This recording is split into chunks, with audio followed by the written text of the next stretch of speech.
Registers are high-speed storage locations inside the CPU, and each one holds a single value the processor is working with right now. There are 5 on the syllabus. The program counter, the PC, holds the address of the next instruction to be fetched. The memory address register, the MAR, holds the address of whatever is currently being read from or written to memory. The memory data register, the MDR, holds the actual data or instruction that was fetched from memory, or that is waiting to be written to it. The current instruction register, the CIR, holds the instruction being decoded and executed at this moment, and the accumulator, the ACC, holds the results of calculations performed by the ALU. The pairing worth fixing in your head is MAR and MDR, because they always work together and they are easy to swap.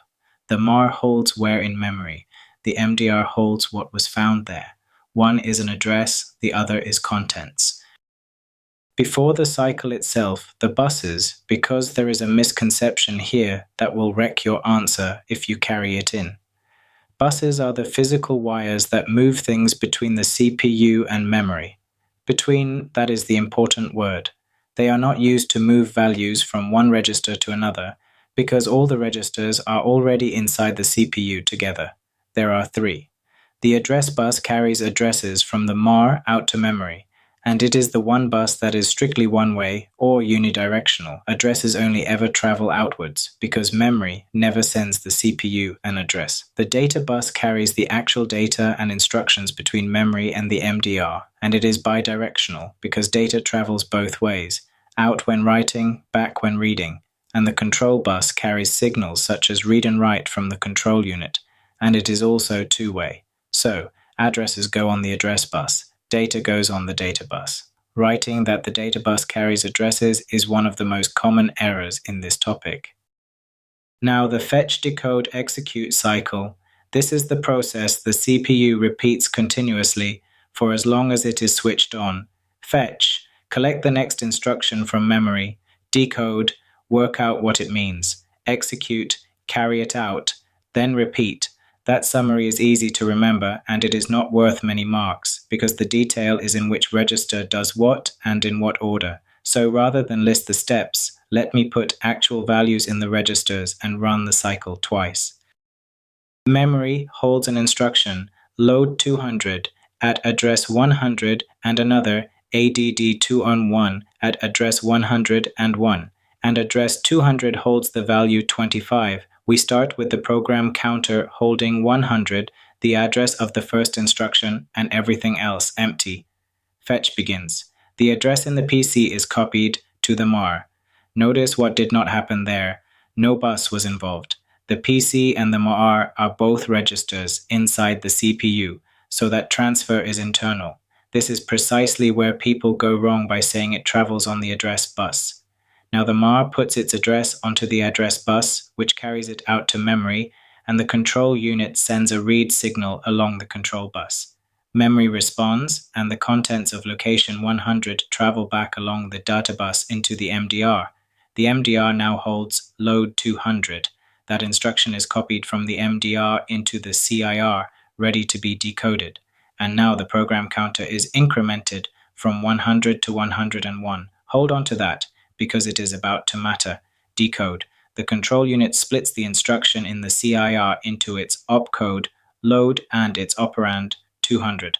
Execute.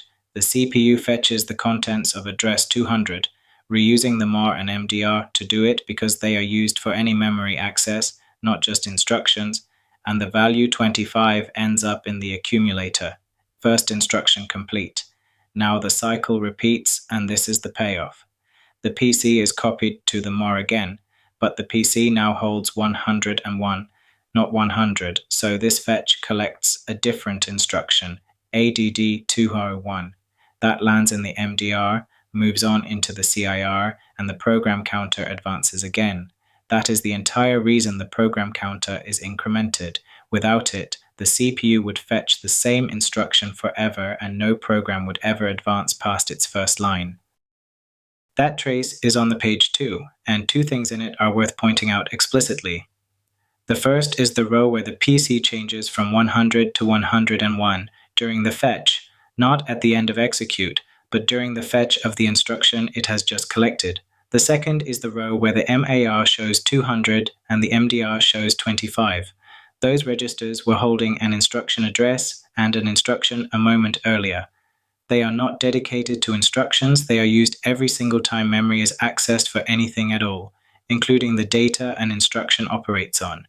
If a question shows you a partly completed register trace and asks you to fill in the gaps, that is the reasoning it is testing. A little more on the two stages after fetch. Decode is the control unit's job. It takes the instruction sitting in the CIR and splits it into the opcode, which says what operation to perform, and the operand, which says what to perform it on. Exactly the two-part structure we met when we covered the instruction set. From that, the control unit works out which components need to act and sends them the signals to do it. Execute is where those components actually do the work, and what happens depends entirely on the opcode. If it is an arithmetic or logic instruction, the ALU performs it and the result goes into the accumulator. If it is a load, data is read from memory into a register.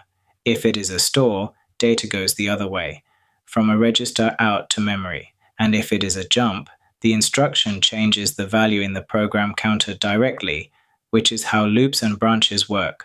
Overwrite the PC, and the next fetch goes somewhere else entirely. Then step 4, which the page now states explicitly because it is genuinely part of the cycle. Control returns to fetch and the whole thing runs again, using whatever address is now in the PC. A processor does this billions of times a second, and that is all a clock speed is, how many of these cycles it can complete per second. A 3 GHz processor is one performing roughly 3 billion cycles every second. It is worth pausing on how ordinary each individual cycle is. Fetch one instruction, work out what it means, do it. Everything a computer does, every game, every video call, every page of this website, is that one small loop, running over and over, very fast. 3 things to take into the exam, and the first 2 are the errors that cost most.